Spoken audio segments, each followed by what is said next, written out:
سيد عباد، فضيحة كبيرة في التحكيم لحد الآن على مستوى الكاف. تعيينات عشوائية، فوضى عارمة في التعيينات. دابيتيود يجيبوا دي زاربيت من أوروبا مع الأدوار المتقدمة. هذه المرة قال لك لا، نخليو حكام أفارقة. اليوم شفنا مثلا نفس الحكم اللي حكم لقاء السنغال أمام مالي هو نفسه اللي كان حكم اللقاء تاع مالي مع تونس. هل هذا طبيعي؟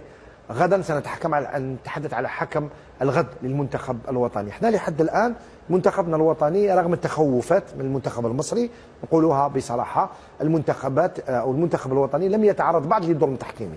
نعم سيفري، شفنا في طوال هذا الدوره 4 مباريات، وخاصه انا في هذا البلاطو تكلمت لك على الحاكم المصري اللي دارنا ضد جمهوريه الديمقراطيه الكونغوليه.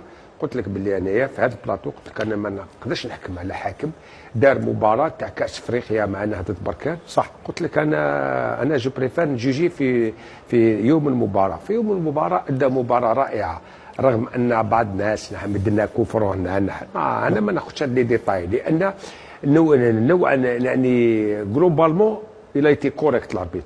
صراحه الى ايتي كوريكت لاربيت ايجيبسيان. غدا فيه بعض الكلام هنا وهناك ان حكم سنغالي ادريس سايا. نتكلموا على الحكم بعد قليل. قلت لك تكلم لي هو اعطاك الحكم هذا هو، ولكن انا نتحدث لك يا رشيد على ما يحدث في التحكيم بصفه عامه.